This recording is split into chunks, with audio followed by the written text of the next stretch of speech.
Bismillah, Alhamdulillah, wa syukurillah. Allahumma salli ala Sayyidina Muhammad wa ala ali Muhammad kama sallaita ala Ibrahim wa ala ali Ibrahim. Rabbi shrah li sadri wa yassir li amri wahlul 'uqdatam min lisani yafqahu qawli. Allahumma aftah alaina hikmataka wanshur alaina min khazaini rahmatika ya arhamar rahimin.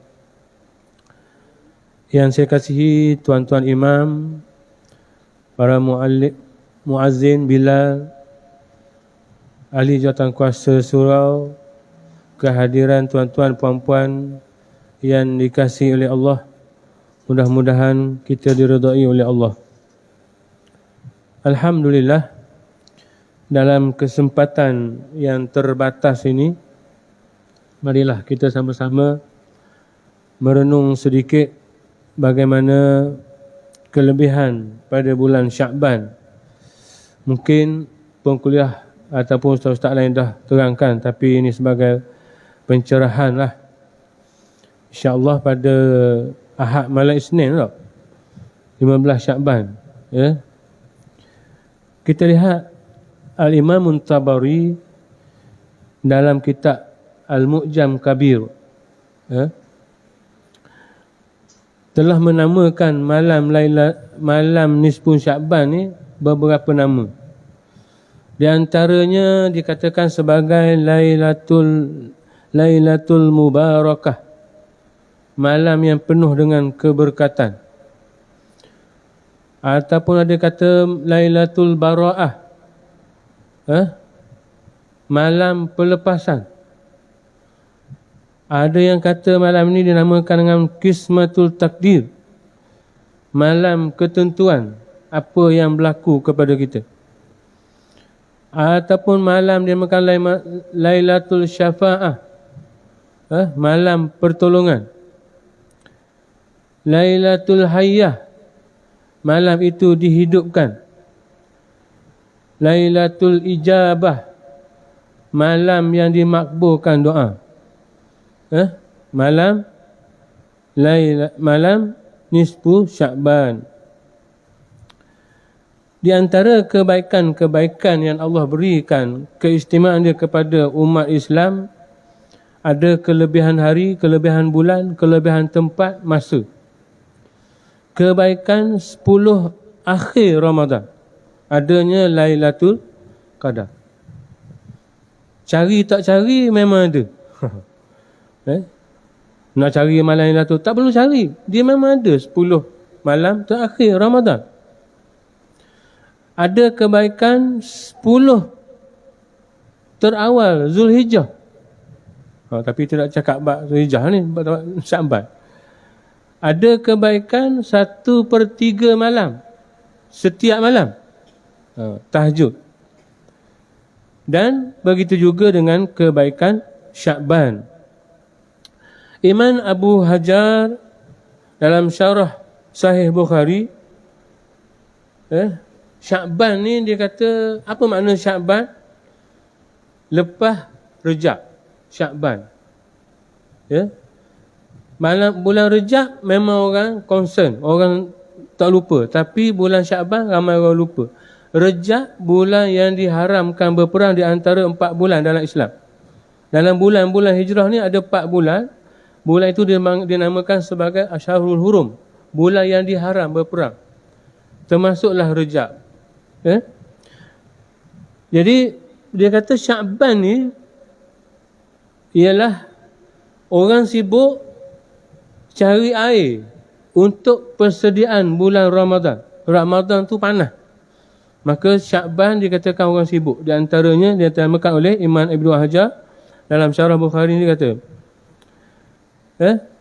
jadi orang sibuk, orang mula lupa.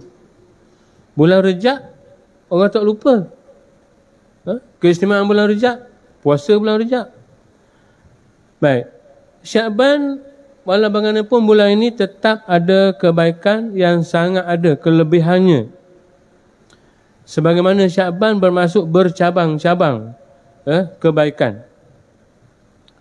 Dalam hadis Sunan Nasa'i dirayakan satu hadis yang diriwayatkan oleh Usamah bin Zaid. Usamah bin Zaid anak kepada Zaid. Zaid bin Harisah. Siapa Zaid, siapa Usamah dalam hidup Nabi? Zaid bin Harisah ialah anak angkat Nabi. Anak angkat Nabi. Zaid disebut dalam Al-Quran. Abu Bakar tak ada, Umar tak ada, Osman ada, tidak sebut. Tapi Zaid disebut dalam Al-Quran. Kenapa? Kerana Zaid pada mulanya berkahwin dengan Zainab bin Jahsy. Orang yang putih, comel, tapi balik dengan Zaid bin Harisah, orang yang berkulit hitam. Perkahwinan tidak bahagia. Tapi oleh kerana Nabi yang minta bagi Zaid, dia ingat pinang untuk Nabi, suka lah. Tapi kahwin dengan anak angkat dia, Zaid bin Harisah, kahwin dengan Zainab Jahsy. Tetapi jodoh tidak panjang. Percaturan Allah Subhanahu wa taala,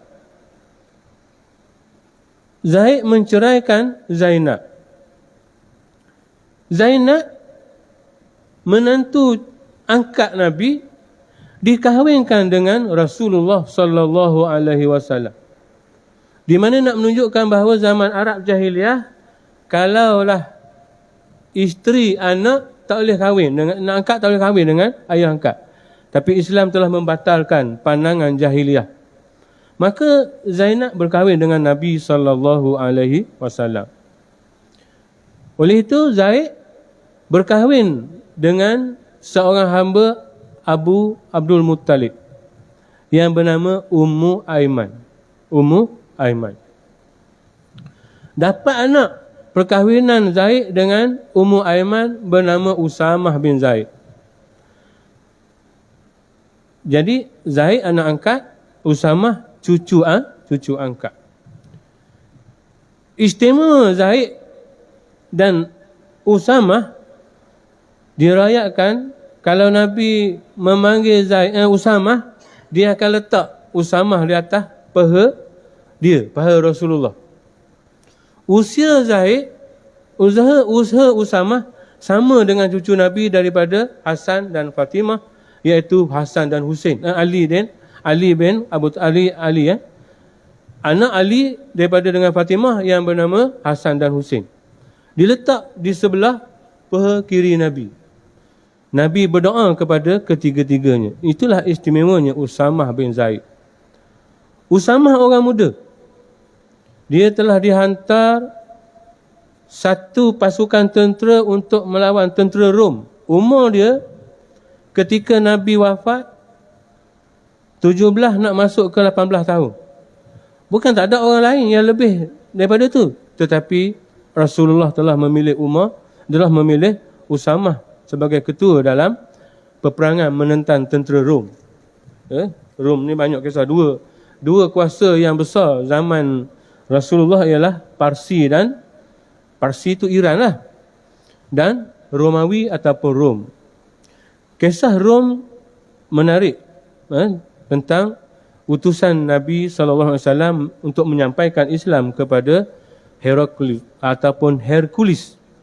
Ada dua peristiwa penting itu, tapi tak cerita tu malam itulah. Di mana dalam peristiwa tu, utusan yang diutus oleh Nabi ini telah diperlihatkan gambar Nabi-Nabi sejak Nabi Adam, Nabi Musa, Nabi Isa, Nabi Harun, Nabi Sulaiman, sehinggalah gambar Nabi Muhammad sallallahu alaihi wasallam. Itu kuliah lain Itu sejam setengah pula tu. No. Itu kuliah lain pula tu. Ada gambar masa tu? Ada. Siapa yang lukis? Jawapan dia dalam kuliah lain lah. Baik. Jadi kita cerita tentang Usamah ni, ada satu hadis berkaitan dengan Nisfu Sya'ban ni yang ditanya oleh Usamah kepada Rasulullah sallallahu alaihi wasallam. Banyak hadis palsu banyak hadis maudhu' bercerita tentang kelebihan Sya'ban yang diceritakan oleh orang-orang tentu ustaz lah, dan nak menyedapkan cerita. Samalah juga dengan cerita dalam peristiwa Isra' dan Mi'raj. Banyak yang palsu. Tak? Tapi kita baca hadis sahih. Hadis sahih. Baik. Sayyidina Usamah bin Zaid dia tanya, ya Rasulullah, qultu ya Rasulullah. Dalam bulan Sya'ban tu dia tanya Nabi,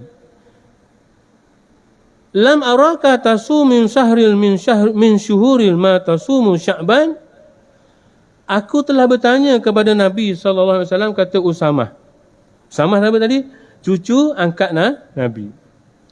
Ya Rasulullah, aku tak pernah menyaksikan dirimu ya Rasulullah seumpama puasa di bulan Sya'ban dengan lain-lain bulan kecuali bulan Ramadan. Ramadan mana Nabi puasa penuh lah. Wajib, kita pun puasa. Tak? Jadi Sya'ban. Bila Usamah tanya Rasulullah itu, Rasulullah jawab. Hadis sahih. Nabi kata, Qala zakal syahrul yaghfalun nasu anhu bainar raja' wa Ramadan wa huwa syahrun tarfa'u fil a'mal ila rabbil alamin wa uhibbu an yarfa'a amali wa ana shaimun. Bila ya Rasulullah, saya tengok kamu puasa pada bulan Sya'ban ni lebih daripada bulan-bulan lain kecuali bulan Ramadan. Usamah tanya Zaid, utama Rasulullah. Nabi kata, inilah ataupun Sya'ban ni di mana manusia lalai mengenainya, iaitu mengenai bulan Rejab, di antara bulan Rejab dan Ramadan. Bulan Rejab, bulan yang diharamkan puasa, orang patuh taat. Tapi bila dah boleh berperang, orang lupa lah. Orang sibuk bulan Sya'ban. Kita pun sibuk bulan Sya'ban, bulan Rejab, bulan Sya'ban lah. Sebab apa sibuk? Tak ada poster naik selamat sambut bulan Sya'ban, tak ada. Yang naik apa benda? Bazar Ramadan.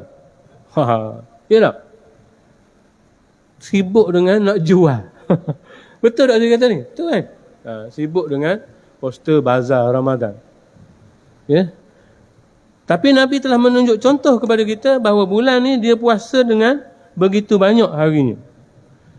Dia kata manusia lalai mengenai bulan Sya'ban ni di antara bulan Rejab dan Ramadan. Lalu Nabi kata ini adalah bulan di mana segala amalan diangkat kepada Allah sekalian alam. Ya.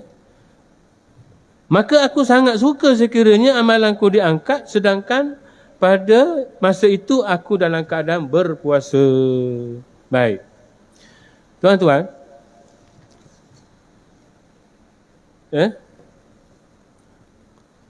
Sya'ban dia kata bulan yang dilupakan.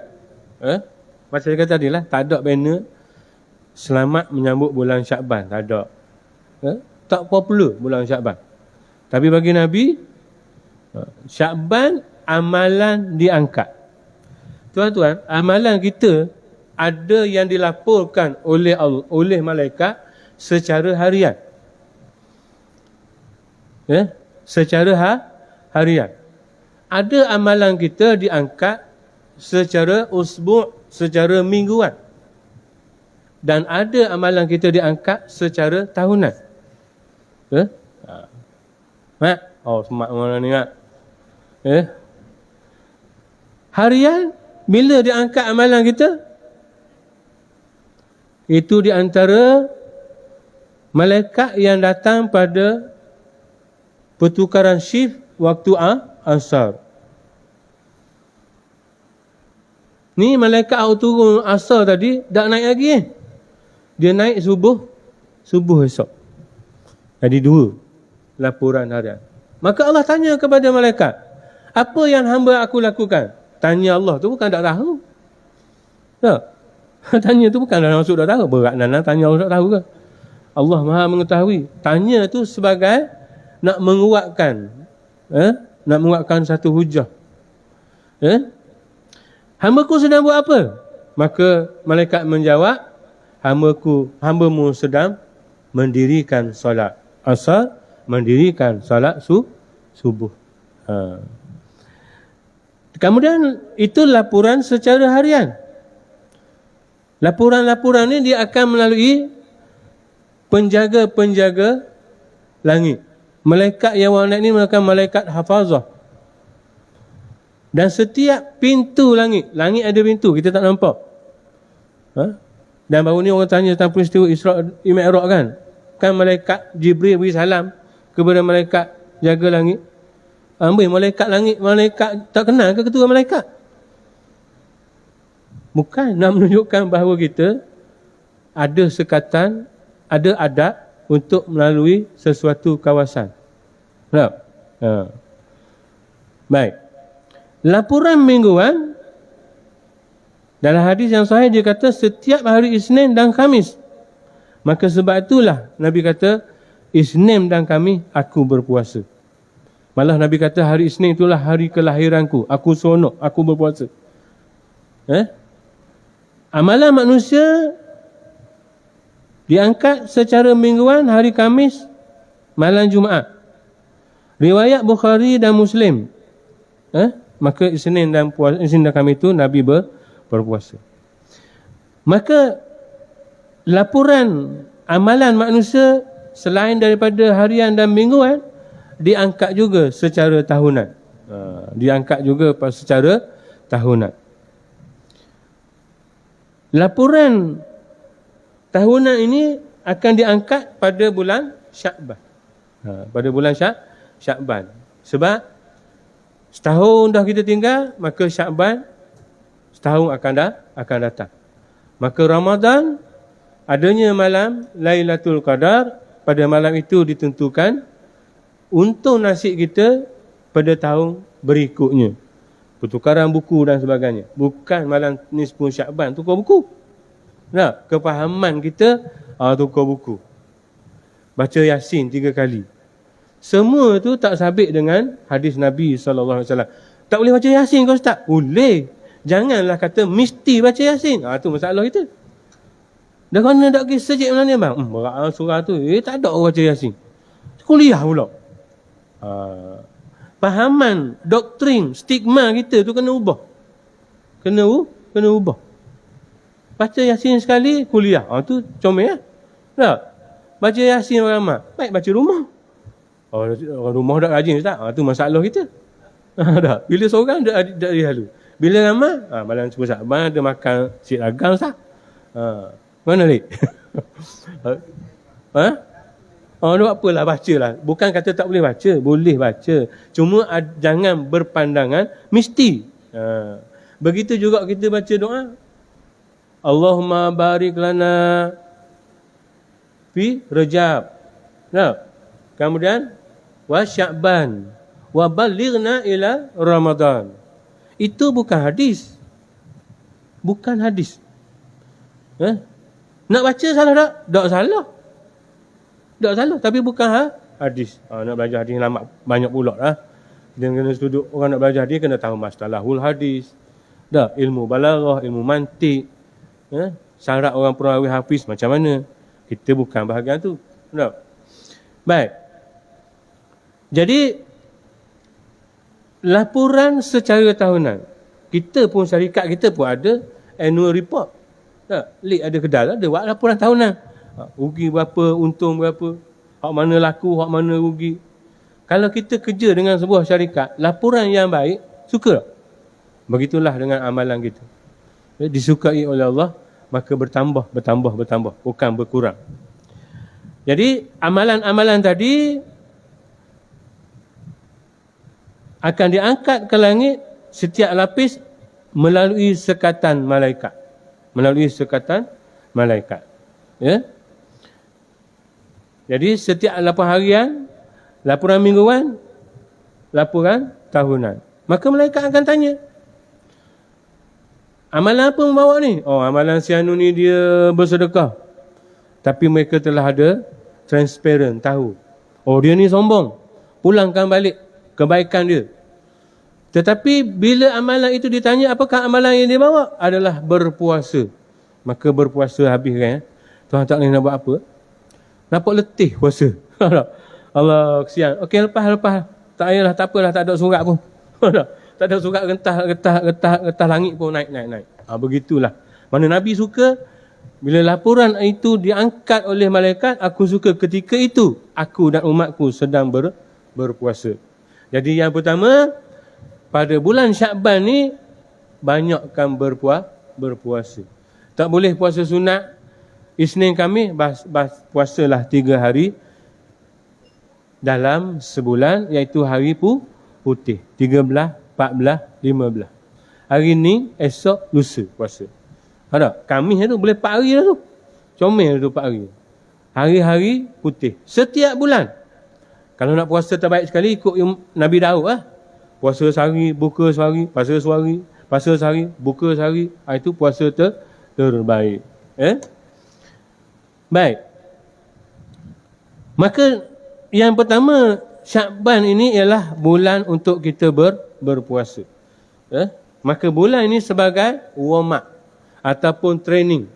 Orang yang dah biasa puasa pada sunat Isnin Khamis, puasa sunat sepenuh Syakban, maka dia tidak akan fail pada hari bulan Ramadan.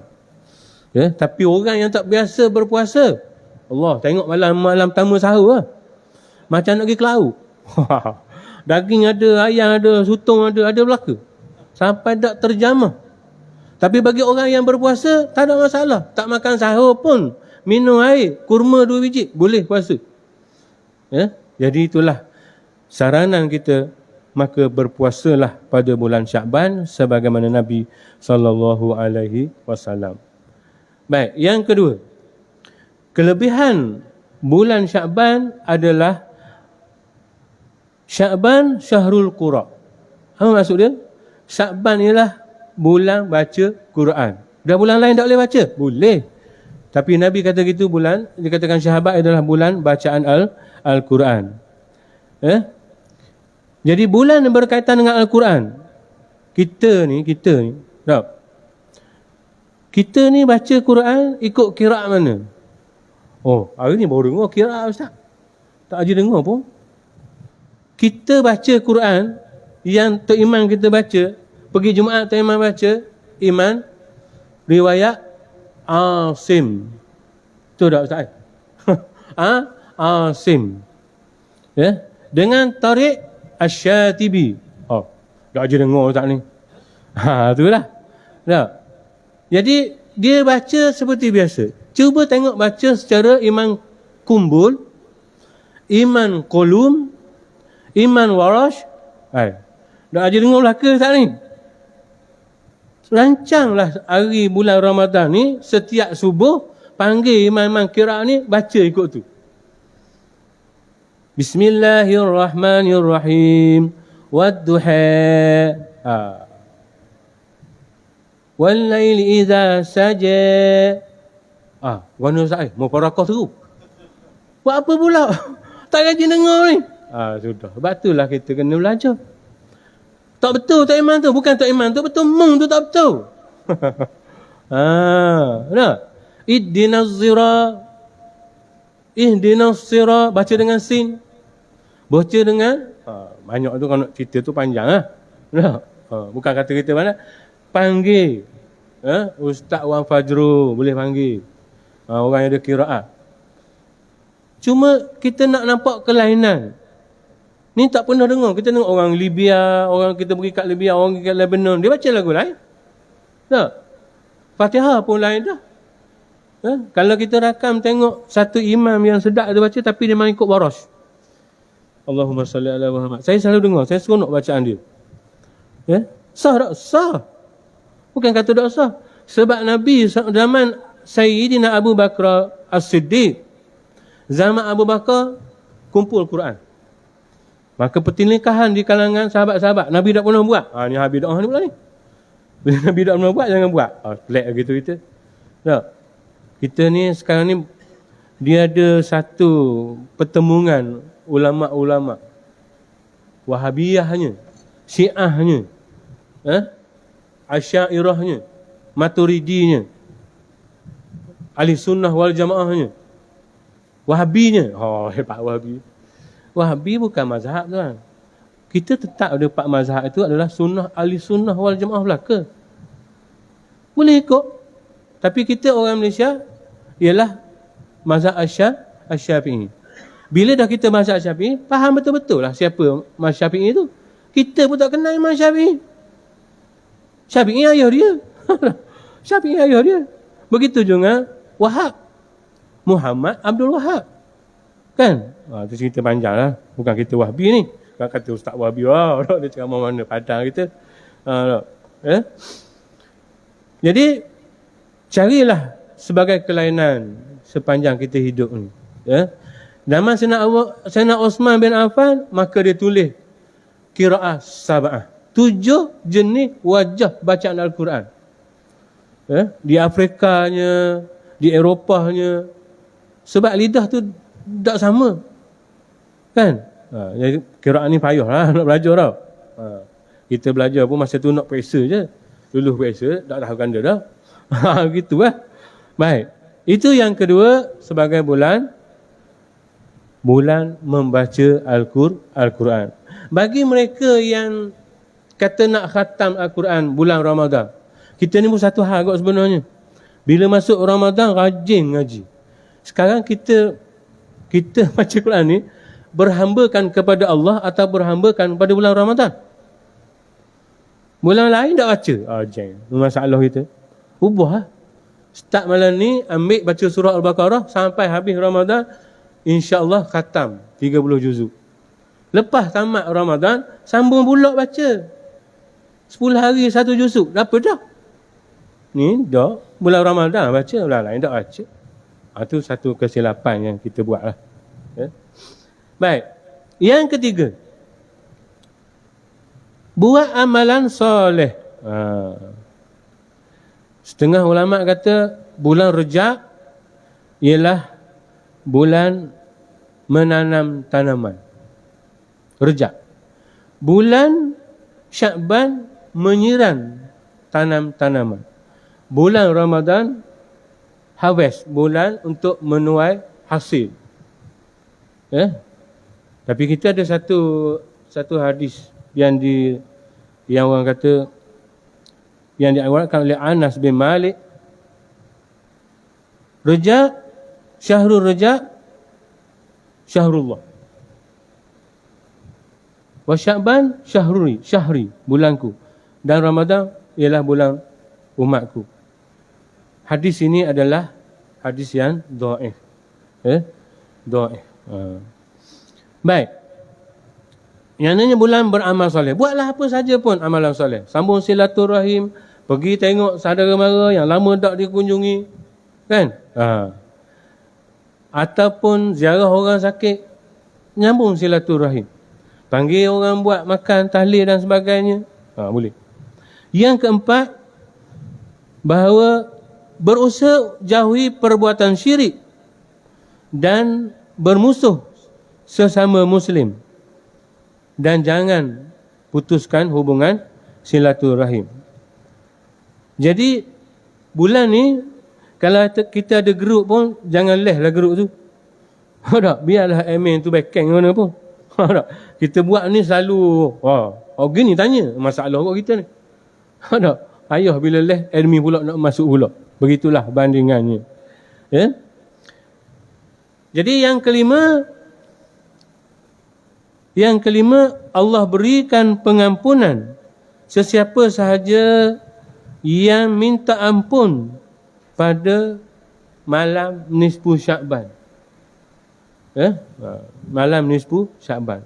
Bila malam bermula, masuk maghrib sehinggalah sebelum terbit fajar. Jadi sebab tu dikatakan tadi yang utama, yang berkelebihannya ialah 1/3 malam. Bangun tak kita?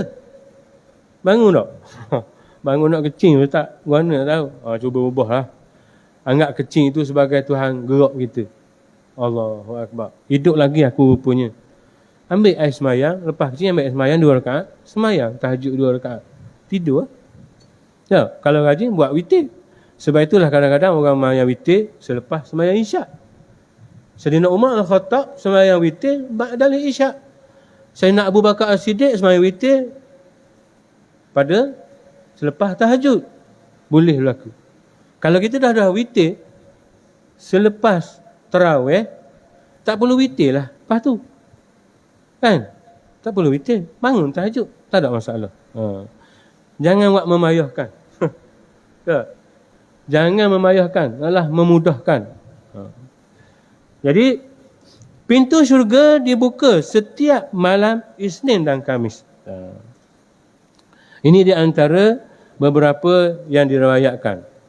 Baik. Kita lihat hadis-hadis sahih yang berkaitan dengan pada nisfu Syakban, selain daripada hadis yang pertama tadi yang diriwayatkan oleh Usamah bin Zaid. Yang kedua ialah hadis riwayat Al-Bukhari, iaitu daripada Sayyidatina Aisyah radhiyallahu anha. Lam yakunin Nabi sallallahu alaihi wasallam yasumu syahral akthara min Sya'ban fa innahu kana yasumu Sya'ban kullah. Tidak pernah Rasulullah SAW berpuasa lebih daripada bulan Sya'ban selain Ramadan.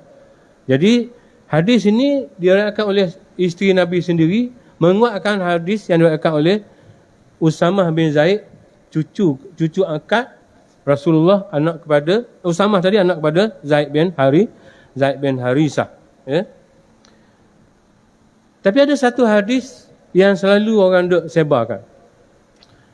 Dia kata pada suatu malam Aisyah melihat Nabi rukuk yang panjang. Lama Nabi bukan rukuk, sujud yang panjang. Sehingga kan aku ingat Nabi telah mati. Jadi aku menyentuhi jari Nabi, dan Nabi memberi respon menggerakkan jarinya.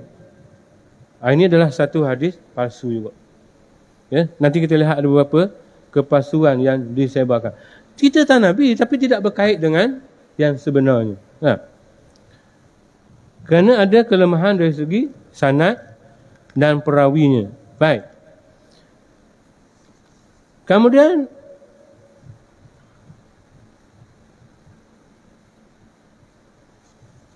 yang seterusnya, perbuatan yang bagus pada 10 Sya'ban ni ialah beristighfar, berselawat dan berzikir.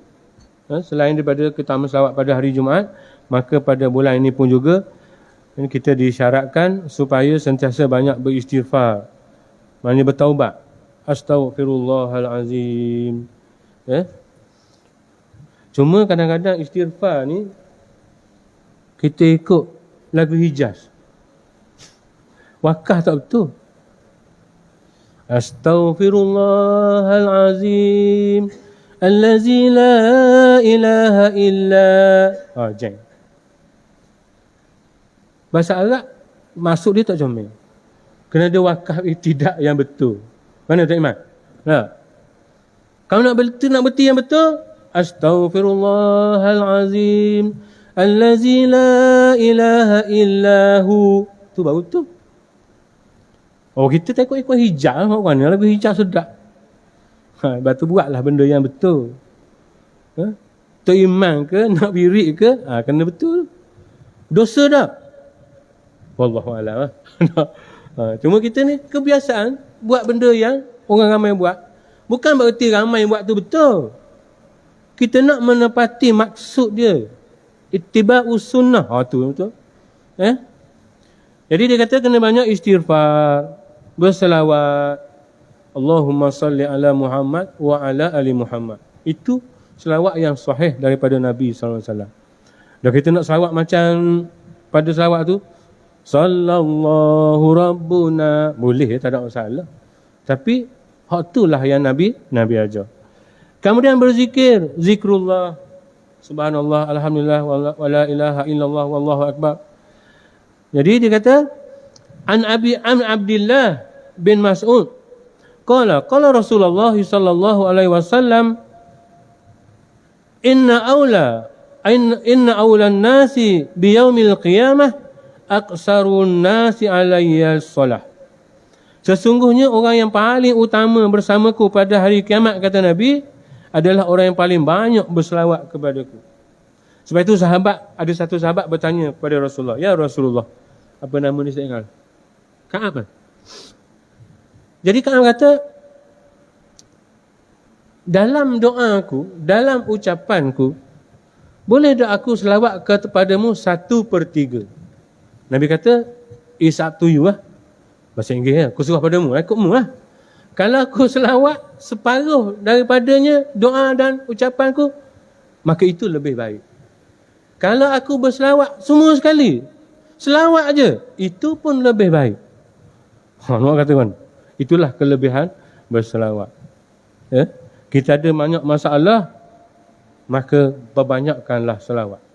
Sebab itu saya kata dulu, ada orang yang berhutang, buat bisnes. Bisnes dia lingkup bankrupt. Hutang pinjangan kawan-kawan, 30,000, 20,000, 10,000. Tak. Bankrupt tak boleh nak bayar. Nak pinjam bank tak boleh dah. Telefon ke kawan, saya bankrupt sekarang, saya akan bayar. Bankrupt saya akan bayar. Tetapi tidak ada jalan pertolongan yang lain, melainkan dia ni bangun pada tengah malam, berselawat sampai subuh. Beberapa masa yang panjang. Maka pertolongan datang daripada Allah Subhanahu Wa Taala. Orang yang beri hutang kepada dia, telefon kepada dia. Hutang hak saya begitu tak payah bayar. Begitulah penyelesaian yang dibuat. Tapi janganlah pula kita ni beri hutang, kita berhutang dengan niat tak mau bayar. Tak. Selawat banyak-banyak. Tak jadi tu. Kata hutang banyak selawat. Apa tak boleh gitu. Ya, hutang ni ialah satu perkara, roh tidak akan sampai ke Iliyin kalau kita berhutang. Ya. Baik. Yang ketiga, maknanya seterusnya dia kata memperbanyakkan baca Quran dan bersedekah. Tadilah berkaitan dengan saya katakan sebabkan Anas bin Malik dalam riwayat dia kata sahabat-sahabat Rasulullah SAW apabila mereka melihat anak bulan di permulaan Syakban, maka mereka bersungguh-sungguh baca Quran. Di samping itu umat Islam dianjur mengeluarkan sedekah pada fakir miskin supaya golongan yang tidak bernasib baik akan memiliki kekuatan untuk menyambut kedatangan bulan Ramadan. Bulan Ramadan tu lebih lagi. Kita ada satu era orang ni kereta BMW, kereta dia BMW duduk susun PT. Ada terima tak? Ada terima tak?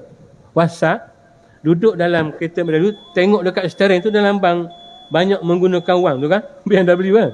Orang tak ada PT ni hakal ni, dia boleh hakal. Tak. Banyak mengguna wang. Itu BMW. Sereka tu. Memanglah benda tu mahal belaka. Sebab tak ada yang lokal punya. Semua barang original. Tiruan tak ada. Tak? Jadi, siapa kat anda ni? Kelebihan bersedekah. Baik, seterusnya sikit lagi dia. Saya pun cadang nak pergi klinik ni. Klinik benda dekat benda, dekat Hotel Rimba. Jadi berkata Imam Asy-Syafi'i radhiyallahu anhu dalam kitab Jadi kita ni orang mazhab Syafi'i ni sekurang-kurangnya tahulah beberapa kitab Imam Syafi'i karang. Ar-Risalah. Bacalah kitab tu. Jilid kedua pada muka surat 485. Inna du'a yastajabu fil khamsi lailin. Fil lailil jum'ah wa lailil duha wa lailatil adha wa lailatil fitri malam raya wa awwali lailatin min Rajab wa lailatin nisfu min Sya'ban. Ini hadis yang sahih. Doa mustajab adalah 5 malam. Malam Jumaat, malam raya Korban, malam raya puasa, malam awal bulan Rajab dan malam nisfu Sya'ban. Lepas tu kita buat baca Yasin setengah orang. Tak. Maka Allah mustajab doa tu. Ya? Allah mustajab doa tu. Dan kemudian justru dikata disarankan sebanyak amalan berdoa untuk kebaikan diri, keluarga dan seluruh umat Islam. Kemudian terdapat hadis yang menceritakan tentang kelebihan antaranya tentang Sya'ban ni, iaitu mencapai taraf hadis hasan daripada Mu'az bin Jabal radhiyallahu anhu, yatalli'u Allahu ilal khalqihi fil lailatil nisfi min Sya'ban fayaghfiru li jami'il khalqihi illa li musyrikin au musyahin. Dia kata, Mu'az bin Jabal kata, diriwayatkan daripada Nabi, Allah melihat makhluknya pada malam nisfu Sya'ban, kemudian mengampunkan semua makhluknya kecuali orang yang syirik dan orang yang bermusuhan. Tadi saya kata, orang yang bermusuhan. Jadi hadis ini menegaskan pada malam nisfu Sya'ban, pemerhatian Allah terhadap hamba-Nya merupakan satu pemerhatian yang istimewa, disertai dengan belas kasihan dan keampunan. Jadi kita janganlah, walaupun kelebihan tersebut, janganlah malam datang pada malam 10 Sya'ban saja. Kita ni pelik, malam 10 Sya'ban penuh parking. Saya pun tak tahu nak kata mana. Ada. Salah satunya mungkin ada makan. Salah satunya kepercayaan, doktrin, stigma yang ada saya sebutkan tadi. Lepas tu, kalau surah tu tak buat baca Yasin, tak hari terus, balik terus. Balik, surah tu berat nanang kata. Tak buat Yasin. Tu masalah kita. Tak. Jadi kita buatlah baca sekali, baca Yasin sekali, lepas tu kuliah. Nak membetulkan bukan payah ni. Tak. Bukan mudah. Bukanlah mudah. Ni 10 malam ni 10 Sya'ban penuh lagi. Penuh, tak ada sejadah. Malam esok je, tak ada pula. Ini masalah dia. Ini masalah yang kena kita perbetulkan. Baik. Di samping kita membicarakan ni, sebab tu saya kata ada beberapa antara yang popular yang orang WhatsApp ni. Macam iman kita baca tadi lah. Itu bukan hadis, tapi adalah doa. Boleh amal, tak ada masalah. Sebab sesuatu yang Nabi tak kata, bila kita kata satu pembohongan yang besar, kita nak takut benda gitu? Tak. Macam mana dia kata? Tak ingat. Kemudian ada satu hadis juga, dia kata Nabi tak berpuasa selepas Sya'ban dan Ramadan. Ini dhaif jiddan. Nabi tak puasa selepas Sya'ban rejak 3 bulan ni, tu memang tak ada. Memang Nabi berpuasa setiap Ahad dan setiap Isnin dan Khamis. Ada pula kata puasa 1 hari dalam bulan Rejab, pahalanya 1000. Puasa 2 hari 2000. Nasabah. Yang popular dia kata Rejab bulan Allah, Sya'ban bulan aku, Ramadan bulan umatku. Walaupun hadis ini ditulis riwayat Anas bin Malik. Anas bin Malik memanglah khadam Nabi, tetapi dia ada putus dari segi sanadnya. Sanad ni orang yang meriwayatkan hadis daripada siapa, putus tengok. Ataupun ada seorang yang memang orang yang bukan thiqah, dia pernah bercakap bohong, tak boleh terima dah sebagai hadis. Tak. Malah orang nak pergi hadis, dia pergi tengok orang tu, dia panggil ayat. Makanan tak ada, tapi ayat tu mari. Itu pun satu pembohongan. Orang yang ada macam ni sudah tidak boleh diterima hadis yang diriwayatkan oleh dia. Kena gitu je. Jadi begitulah yang sempat saya sampaikan pada malam ini. Kerana rasa nak pergi klinik sekejap lepas ni, jadi kita berhenti sampai sinilah. Wallahu alam. Assalamualaikum warahmatullahi wabarakatuh.